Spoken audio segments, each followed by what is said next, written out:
Good morning, everybody. Thank you all so much for tuning in for the very first of many of my Monday Minutes with Lisa Marie.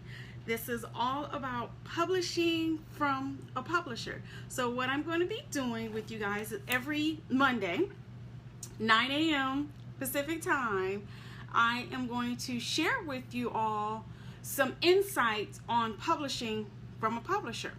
As many of you know, and in case some of you don't know, my name is Lisa Marie. I am the CEO of HHH Publishing LLC.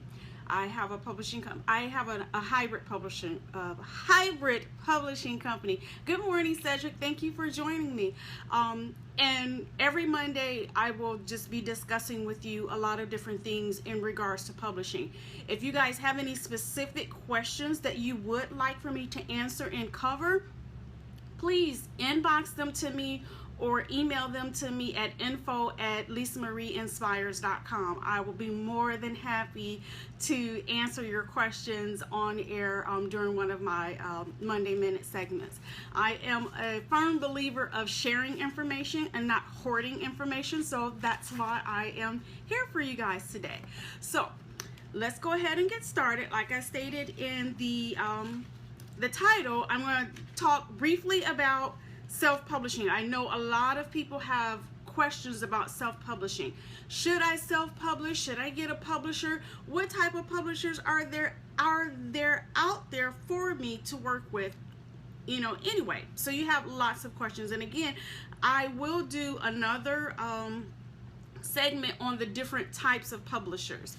And just so you guys know, I actually also teach a hands-on workshop, and I have a whole workbook that goes through all of these things as well. So I'm going to be sharing with you guys some of the things that are in my workbook.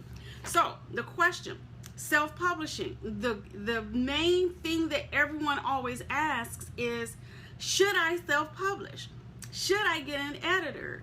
Should I get a graphic designer when I'm self-publishing? How much is it really honestly going to cost me to self-publish my book? Or do I want to use a print-on-demand type publisher? Do I want to use a vanity publisher? Do I want a traditional publisher? All those different questions. It is overwhelming, and I'm here to kind of help ease that overwhelming process. So anybody can self-publish. I'm just going to put that out there. Anybody can self-publish. What it's going to boil down to is the project. What type of project is it that you're doing? What type of book are you writing? Do you just want to write an ebook, or do you have a whole novel that you want to write and publish? How many words is it? How many pages is it? All of those things are going to come into account when you are wanting to decide if you want to self-publish. If it's just an ebook, something I would say less than 100 pages, you can publish that on your own. You don't really need a publisher to do that for you. But what I would suggest you do is consult with a publisher and have that guidance guide you through there, because there are a lot of factors coming in in regards to self-publishing an ebook. And those things come to play with the editing, the formatting. When you type it up, how do I save it? Do I just save it as a PDF and upload it? What is all of that? Well, yes and no. You can do that. So as many of you know, where's my Kindle? Sorry. I have a Kindle. Most of us have a Kindle. I'm just OCD with technology. I'm just going to put that out there. I have it all. I just love it. Anything that helps me make it better to read, I love reading. I like it. So if you have a Kindle, or even on your iPad, your smartphones, of course I have those as well, when you're reading a book, it allows you to do a couple of things with the font. Like, you can change the font size, the font type, you can change the color of the background. All of those different things come into play. So when you are writing a book that you're considering publishing as an ebook, typing it up and saving it as a PDF doesn't always allow the reader that flexibility on their e-reader to make those adjustments, because it's a PDF document, as most of you know, it's a portable digital format. It's standard. It can't be edited in any form. So it is what it is when they get it. Now, there's nothing wrong with doing that. You can do that by all means. And prime example, my latest book that I just wrote, that's a bestseller, thank everyone for downloading it. I did just that. I saved it as a PDF and I published it as a PDF because I want everyone to be able to read it. But the thing is, the formatting. That's the key. When you're formatting your book to do in a PDF format, you want to make sure and keep an eye on your page breaks. If you choose to use a header, the header as a title, a subtitle, a heading, all of those different things come into play when you are self-publishing an ebook. And one of the things a publisher can help you with is they have tools in place and they have people working for them, like editors, that will format your book for you. It does cost. It's not a free service, everyone. So if you want to hire a professional to do that for you, that can cost you anywhere between $300 to $600 just to have your book formatted in a proper EPUB format. So that's just to get that off right away. So again, if you are thinking of writing a book, I would suggest 100 pages or less as an ebook. Of course, you can do more. That's totally up to you. I'm just, for this example, if you want to write a book 100 pages or less, not based on the word count, and you want to publish it as an ebook yourself, you can do that. You can sign up. One of the tools that I used when I first got started was Kindle. Everyone does everything on Amazon. Amazon is like the place to be. So you can sign up for a Kindle Direct Publishing account. It's free. It doesn't cost you anything to sign up for the Kindle Direct Publishing account. So you can sign up for that. They give you a lot of tools. Good morning. Thank you for joining, Carmen. Thank you for joining, Pat. You can join that for free. Like I said, it gives you a lot of tools. They actually give you the software that you need for helping you to format your book, making it Kindle ready, even workbooks, all of those things. So there are a lot of tools out there to assist you with your self-publishing journey. What I'm going to tell you is it's going to take you some time. Now, not everyone can do like I did. Hey, Aziza, and write and publish a book in 3 days, and on the 4th day, it's an international bestseller. But I'm not saying, see, it's not impossible. You can do it. I just did it this past weekend, so you can do that. But I'm a researcher. I like to take the time to research and learn and build my craft because, one, I am a publisher. So if that's something that you want to do, like I said, first and foremost, I would suggest, if you're a beginner, is consulting with a publisher. There are a lot of consulting firms out here, a lot of publishers that don't mind consulting with you, guiding you through the process of doing that. So again, so the second question would be, do I need an editor? Yes. Yes, yes, and yes. The last thing you want to do is publish a book that's full of typos, because believe it or not, even spell check misses some of those typos at times. So you don't want to put that out there riddled with grammar, grammatical errors and typos and all that stuff. See, my brain automatically auto-corrects that stuff, but not everyone can do that, and you don't want to put that out there. So there's a lot of different ways. Of course, you can pay for for an editor. Editors are not cheap, because editors can help make your book a bestseller, not only on Amazon, but New York Times bestsellers list, USA Today's bestsellers list, all of those different things. An editor can help you do that. An editor's job is actually priceless, but I'm going to give you a broad range of price that it could cost you.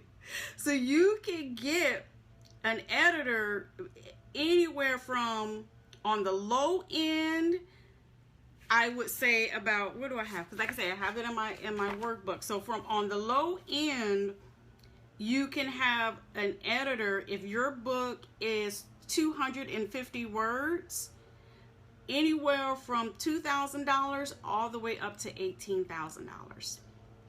So a good editor is going to cost you a lot of money, and that's definitely something you want to take into account. Now you can everyone hear me? Okay. I just had some weird things going on with my phone here. Sorry about that. So what, kind of lost my train of thought. They're out here blowing leaves. I can't stand when they're out here blowing leaves in my yard. So again, another good way to edit your book or have some assistance, and if you don't have that budget to pay an editor, again, because I'm quite sure most of you guys are beginners, is I always have my clients, good morning Shamira, after you've written your book, put it down, walk away. Try and leave it for at least a day before going back to it. Read it out loud. Record yourself as you're reading it if you don't have anyone else there available. Have a friend read it. Have them read it to you. Have your spouse read it to you. Well, according to my research, Lene, yes. From the high end, from a low end, and I got my information. I'm gonna tell you guys where I got my information from. It's from the Editorial Freelancers Association. Based on their guidelines for costs for an editors. Now, I'm not saying this is what all editors charge, but no, let me put that disclaimer out there. I'm not stating that these are actual prices that editors charge. This is just from the research that I've done. And there are a lot of organizations out there that kind of set a standard of what a profession should be charging. And according to them, a 1 to 5 manuscript pages an hour, that's about 250 words, is between $45 to $65 an hour based on the experience of an editor. And it says from the low end is it will take about 56 hours at $45 an hour, and it comes up to $25.20. The high end can go up to $18,000. Now, I do personally know high-end editors and ghostwriters that their prices start at 15 grand. I'm just letting you guys know. It can cost. And then you also have copy editing, and that's just for developmental editing. Those are the prices for developmental editing. For copy editing, so what is copy editing? Copy editing is once your manuscript is in good shape, it says the next thing you need to do is hire an editor called a copy editor or line editor to go through and catch spelling mistakes and adjust for grammar, punctuation, and consistency. And they can charge anywhere from $25 to $50 an hour. So on the low end, that can cost you $840, and on the high end up to $7,000. So there are a lot of factors to come into place. Now, I'm not saying these are absolute that you have to do these. By no means. I'm just giving you some information. I'm just providing you guys with information so that you're well informed. I feel that when a person is well informed, they're better equipped to make the best decision for them. You don't want to go out there and make a decision based on half the information you get. You're not just going to go out and buy a car just because. You're going to do your research on that car, right? So why not do the same thing when it comes to your writing? You want to make sure everything is good. The next thing is, people want to know, do I need a graphic designer to design my cover? Can I just do it myself? Good morning, Laisha. You can. There are a lot of tools. Morning, Q. There are a lot of tools out there that you can utilize to assist you with designing your cover. You don't necessarily have to hire a graphic designer to do that for you. You can do it yourself. Remember, you guys are considering self-publishing. There's a lot of work that comes into play when doing this, but there's also a lot of tools out here with the advancement of technology to help you make that better. You have, of course, with the Kindle Direct Publishing, they have that cover design template, so it guides you through that whole process, walks you through it. Canva.com is another excellent resource. They already have the formats and the templates built for you to design those covers. It's all different, and those things doesn't cost you anything. They're free. Now, keep in mind is, if you're anything like me, I like being unique. I don't like my things to look like somebody else's. I like my stuff to look like me. So when I use my images in cover designs and all that stuff, I do it myself. I don't like using stock images for certain things, because I've noticed I can look at someone's cover, or I can look at their promotional material, and I know exactly where they got that stock image from. I don't like that. I want to stand apart, so that's why I do things on my own. So those are some things you want to consider. Like I said, there are a lot of free stock images sites out there for you to get free stock images royalty free. And the reason why I say using royalty free is, the last thing you want to do is Google an image, which a lot of people do. Stop doing that, people. Google an image, you like it, you put it on your cover. You're using it for your graphic designs and all those things.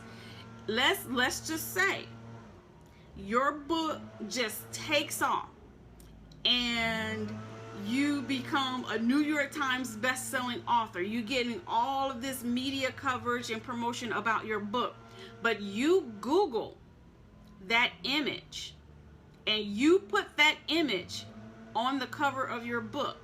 You don't own the rights to utilize that image. So you know what's going to happen? Somebody's going to file a suit against you for copyright infringement. So don't just Google an image and put it on your book cover and plop it up for sale. Do not do that. You do not want to set yourself up for failure. You do not want to create problems before you take off. So that's with that. I'm going to leave that at that. And I'm not going to keep you guys very long. And the last thing I want to cover with you guys, and again, if you have any questions, please inbox them to me, put them in the comment section here, email them to me that you want me to cover, or if I went too fast or I didn't cover something that you wanted me to cover, just let me know. I'll be more than happy to answer those questions for you. And I'm not going to say the last thing. So the next thing I want to cover is ISBN numbers. Everyone wants to know about, do I need an ISBN number? What is an ISBN number? And all of those different things. So an ISBN number for an ebook, I'm just going to put it out there. If you're just publishing on Kindle, you don't need one. It's not a necessity. But if you are going to have that book and offer that book in print formatting, you do need a barcode. What does that do? Every time that barcode gets scanned, you have a unique number that identifies your title and you, if you're self-publishing, whatever the case may be. it identifies that book as belonging to you, belonging to your publisher, and all of that. And when it gets scanned, that's how those ratings, how people are able to make those bestsellers lists on like USA Today, New York Times, Nielsen Scan, all of that stuff. So that's how they're able to track that. So if you are a self-publisher and you decide to get your books in print, and you're so excited, you order like 500 copies of your book, and you're selling them at your events, you're not getting credit for those books being sold. Even though you're making money, you're not getting the credit as that book sorry about that, because it's not being scanned. So just putting that out there, letting you guys know. You cannot, they don't count by the number of copies you order. They count by how many times that barcode is scanned. That little barcode. And that little barcode right there, for one, is $125. And what it is it's a International Standard Book Number. It's a 13-digit number that uniquely identifies the book and book-like products published internationally. And the more of these little things get scanned on your title, that's how you keep making it up that list. So I just want to put that out there for you guys. Now let's go back to the distribution. So of course, like I said, you're self-publishing. This is what you're considering. Going through Amazon, Kindle Direct Publishing, and that's just kdp.amazon.com. That's free for you to do. Doesn't cost you anything to do that. It will walk you through setting up your royalties, your pricing, all of that stuff is done for you. They even have your sales reporting. You can track everything with that. iBooks, Apple iBooks is another resource for you. And you can sign up for that distribution through itunesconnect.apple.com. Like I said, those are free services. And another one is Kobo Distribution. Kobo is another e-reader platform, and that's just Kobo, kobo.com/writing life. So those are free distribution sites for your ebook. Each of them have their own categories, or I'm not going to say categories, requirements, criteria, all of those different things. And what I love is I haven't used Kobo, but I use Kindle and I use iTunes. And what I love about iTunes and Kindle is, like I say, they give you software to help you format those books. iTunes have iBooks Author, and it's amazing. You can create all of these interactive books that are wonderful, even for children. So if you want to write children's books and make it interactive, you can do all of that. It gives you all of those tools to do that. And those are free distribution sites. So like I said, you can self-publish and it doesn't cost you anything, or you can invest a little bit more money into it and it can cost you a lot. So that's all I have for you guys today. I hope my information was helpful for you all, informational for you guys, and you're able to utilize it. And again, if you have any questions or there's something that you would like for me to cover, just let me know. And so next Monday, what I am going to talk to you guys about is the different types of publishers. So today we talked a little bit about self-publishing. So what I'm going to do next week is talk more about the different types besides self-publishing, because there are 5 different types. We have the commercial publisher, which is the traditional, like the Random Houses and Simons and Schultz and all those different people. You have the subsidy publisher. You have vanity publishers. Today we went over self-publishers, and then we have a hybrid publisher. So I'm going to talk to you guys about that next week and what those mean. So go ahead and have your questions ready, and we're going to cover them and we are going to be amazing authors and get these books published, written and published. Because again, like I say, your life may be yours to live, but your story belongs to the world. It's time for you to start healing and allow other people to heal from the testimony of your story. So don't forget to join me again on Wednesday for my Wednesday tea, where I am discussing all things tea related. I love tea, and you would not believe how many different types of teas there are out there for you guys. So I hope you guys have a wonderful, wonderful week, and thank you so much for tuning in to my very first Monday Minutes, and I'll see you guys again. Thank you.